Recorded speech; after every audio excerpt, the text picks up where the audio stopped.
এইটা আসলে আমার মনে হয় যে যে যেইভাবে পড়তে পছন্দ করে বা যে যেইভাবে শুনতে পছন্দ করে। এবং আমরা নর্মালি দুনিয়াকে সাদা এবং কালোতে ভাগ করে ফেলি, এর মাঝখানে যে একটা গ্রে ইন বিটুইন একটা লাইন আছে, এই লাইনটা নিয়ে তিনি খুব সুন্দর করে রূপক অর্থে তুলে ধরেছেন। কেউ হয়তো পায়, কেউ হয়তো পায় না, কিন্তু সেই ক্ষেত্রে কিন্তু সে ছোট হয়ে যায় না।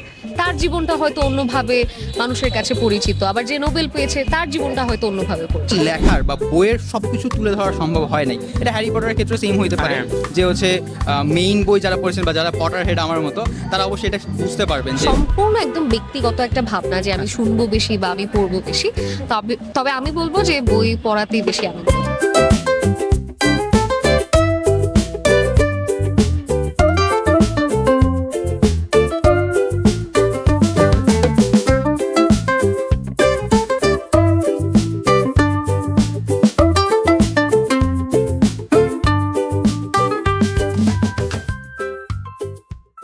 আমি যদি আপনাকে প্রশ্ন করি যে আপনি কোনটা বেশি চুজ করবেন, যে অডিও বুক না হার্ড পেপার?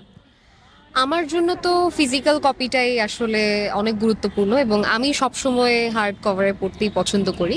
কিন্তু এইটা আসলে আমার মনে হয় যে যে যেইভাবে পড়তে পছন্দ করে বা যে যেইভাবে শুনতে পছন্দ করে। কারণ দেখা যায় যে অনেকে শুনে ওইটাকে ফিল করতে পারে, কিন্তু আমি হয়তো দেখা যায় যে পড়ার সময় ফিল করতে পারি যে না, ও পাহাড়ের উপর দিয়ে হাঁটছে আচ্ছা, বা ও নদী পার হচ্ছে। সেটা আমি আমার পড়ার সময় আমার মাথার মধ্যে ওই সিনটা চলে আসে যে না, ও হয়তো দেখতে এরকম, একটা ক্যারেক্টার হয়তো দেখতে এরকম। এটা আসলে যারা পড়ে বা যারা শুনে সম্পূর্ণ একদম ব্যক্তিগত একটা ভাবনা যে আমি শুনবো বেশি বা আমি পড়বো বেশি। তবে আমি বলবো যে বই পড়াতেই বেশি আনন্দ। বেঙ্গল লিটারেচার দেখে আপনি একজন লেখককে চুজ করতে হবে, আপনি কাকে পিক করবেন? বিভূতিভূষণ বন্দ্যোপাধ্যায়। এখন তার একটা কোয়েশন, যেটা খুবই কমন একটা কোয়েশন, সেটা হচ্ছে যে আপনার কাকে মনে হয় যে বেঙ্গল লিটারেচার দেখে, স্পেসিফিকলি বেঙ্গল লিটারেচার দেখে যে নোবেল ডিজার্ভ করা হয় বাট তাকে নোবেল দেওয়া হয় নাই? এইটাও না আসলে নোবেল ডিজার্ভ করা হয় প্রত্যেকটা লেখকের জায়গা থেকে। আমার মনে হয় যে যারা আমাদের জীবনে বেঁচে আছে তাদের যে আসলে নোবেল পেতেই হবে সেরকম কিন্তু কোনো কথা নেই। তাদের লেখাগুলো আমাদের মধ্যে বেঁচে আছে। চাঁদের পাহাড় বলেন, যে কোনো বই বলেন, সবকিছুই আমাদের মধ্যে বেঁচে থাকবে।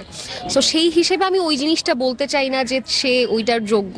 প্রত্যেকটা ভালো লেখকই আসলে সবকিছুর যোগ্য। কেউ হয়তো পায়, কেউ হয়তো পায় না, কিন্তু সেই ক্ষেত্রে কিন্তু সে ছোট হয়ে যায় না। তার জীবনটা হয়তো অন্যভাবে মানুষের কাছে পরিচিত, আবার যে নোবেল পেয়েছে তার জীবনটা হয়তো অন্যভাবে পরিচিত। থ্যাংক ইউ আপু আমাকে সময় দেওয়ার জন্য।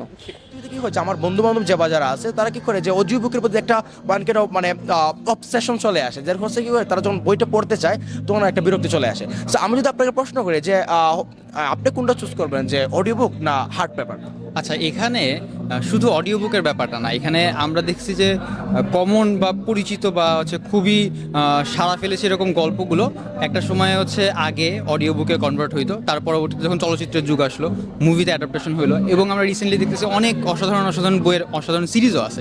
এখন একটা সিরিয়াল মেনটেন করে যদি আমরা পড়ি সেটা সবচেয়ে বেটার হয়। আমি নর্মালি পার্সোনালি যেটা করি, যদি কোনো বইয়ের কোনো মুভিজ থাকে বা কোনো সিরিজ থাকে, আমি আগে বইটা পড়ার চেষ্টা করি। যেমন হচ্ছে গেম অফ থ্রোনসের ক্ষেত্রে আমি সেম কাজটা করেছি। আমি খুবই অনেক সময় লেগেছে, আমি আগে বইটা পড়েছি, তারপরে হচ্ছে এখন যে সিরিজ আছে, সিরিজ তো অসাধারণ একটা সিরিজ করেছে, তারপরেও কিন্তু সিরিজে কিন্তু লেখার বা বইয়ের সব কিছু তুলে ধরা সম্ভব হয় নাই। এটা হ্যারি পটারের ক্ষেত্রে সেম হইতে পারে, যে হচ্ছে মেইন বই যারা পড়েছেন বা যারা পটার হেড আমার মতো, তারা অবশ্যই এটা বুঝতে পারবেন যে গল্পে বা বইতে যতগুলো অংশ বা যতগুলো ছোটো ছোটো করে কাহিনী দেওয়া আছে সেগুলো সবগুলো মুভিতে সুন্দর করে পোর্ট্রে করা সম্ভব হয় না।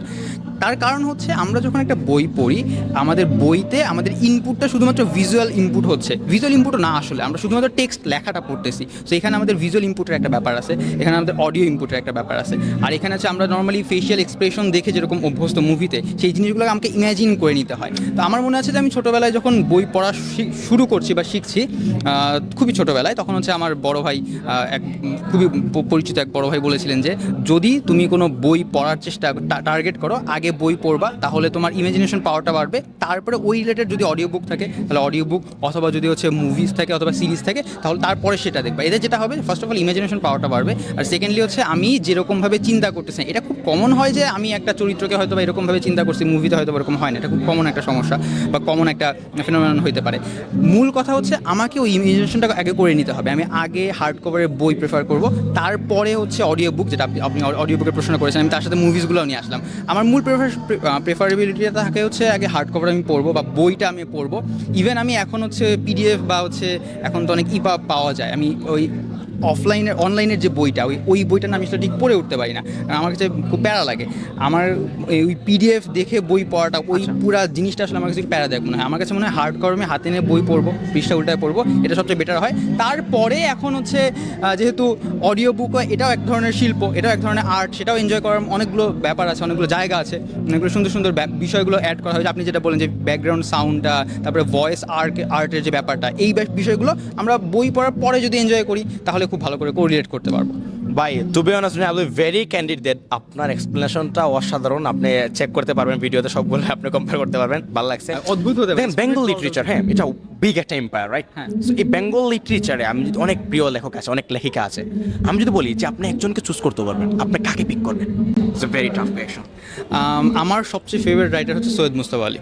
তার কারণ তার লেখা বুঝতে হলে আমি যখন ছোটোবেলায় তার লেখা পড়েছি আমার কাছে যেরকম মনে হয়েছে, আমি যখন একটু বড় হয়েছি আমার কাছে লেখাটা একটু অন্যরকম মনে হয়েছে। হ্যাঁ, এখন আমি যদি সৈয়দ মুস্তাফা আলীকে ফার্স্ট জায়গাতে রাখি, সেকেন্ড জায়গা বলা উচিত হবে না। টাই ব্রেকারে হচ্ছে বিভূতিভূষণ বন্দ্যোপাধ্যায় থাকে, মানিক বন্দ্যোপাধ্যায় থাকে, তারাও নর্মালি তার পাশাপাশি পেছনেই রয়েছেন। এবং এই দিক থেকে হচ্ছে সমসাময়িক লেখার মধ্যে যদি বলি, আমার কাছে মনে হয়েছে যে তাদের যেই লেভেলটা, ওই লেভেল পর্যন্ত পৌঁছানোটা আসলে খুবই ডিফিকাল্ট, এবং বর্তমান অনেক লেখক আছেন অসাধারণ লেখেন, কিন্তু ওই লেভেল পর্যন্ত যাওয়াটা এখনও সম্ভব হয়ে ওঠে নাই। এদিক থেকে আমরা দেখতেছি যে আমাদের দেশের অনেক লেখকের চেয়ে বা লেখিকার চেয়ে ওপার বাংলার অনেক লেখিকার লেখাগুলো একটু তুলনামূলক ভালো হয়। এবং আমার কাছে মনে হয় যে প্রত্যেকটা লেখকের লেখার একটা ধরন থাকে, যে তার বর্ণনা করার একটা ধরন থাকে, যে খুবই অল্প শব্দের মধ্যে কোনো একটা ঘটনার বর্ণনাটাকে সবগুলোকে সুন্দর করে তুলে ধরা। এই স্পেশাল ব্যাপারটা হচ্ছে সব লেখকের মধ্যে থাকে না। প্রথমে তো বললাম যে হচ্ছে যদি একেবারে পুরো ওভারঅল সাহিত্যের কথা বলি, তাহলে আমার টপ পজিশন থাকবে হচ্ছে সৈয়দ মুস্তাফা আলী, তারপরে আমার থাকবে হচ্ছে বিভূতিভূষণ বন্দ্যোপাধ্যায়, মানিক বন্দ্যোপাধ্যায়, শরৎচন্দ্র চট্টোপাধ্যায়, এই কয়েকজন সবার প্রথম দিকে থাকবে। আর যদি বর্তমান লেখকদের কথা বলা হয়, এটাকে আমি দুইটা ভাগে ভাগ করি, কারণ আমি অনেক অনুবাদ পড়ি। আমার মৌলিক লেখার মধ্যে তৌফির হাসানুর রাকিব ভাইয়ের লেখাটা অনেক পছন্দ হয়, কারণ তার লেখার মধ্যে ওই বর্ণনার ব্যাপারটা আছে। যে ধরেন সন্ধ্যা হয়েছে, এটা জাস্ট এক বাক্যের মধ্যে শেষ না করে তিনি অনেক সুন্দর করে অনেকগুলো স্টেপ বাই স্টেপ, মানে অনেকগুলো বর্ণনাটা একটু সুন্দর হয়। মানে ওই বর্ণনাটা পড়ার সময় আমার কাছে ওই সন্ধ্যাটা কীরকম, ওটা মানে খুব সুন্দর করে চোখে ফুটে ওঠে। আর অনুবাদের কথা বলতে গেলে আমার সবার প্রথমে আমি যাকে রাখবো তিনি হচ্ছেন ফুয়াদ আল ফিদা, মানে আমি ফুয়াদ ভাই বলি আর কি। তার কাছ থেকে আমি অনুবাদ শিখছি, এবং তার অনুবাদের ধরনটা, এবং নর্মালি আমরা যেটা করি যে বাংলা ভাষায় আমাদের যেই শব্দের বাচনভঙ্গিটা, ইংলিশের বাচনভঙ্গিটা সেম না, এই বাচনভঙ্গিটা সবচেয়ে বেস্ট এবং সবচেয়ে সেরাভাবে ধরতে পেরেছেন হচ্ছে ফুয়াদ ভাই। তার অনুবাদটা আমি সবচেয়ে বেশি প্রেফার করি। ওকে, ধন্যবাদ ভাই।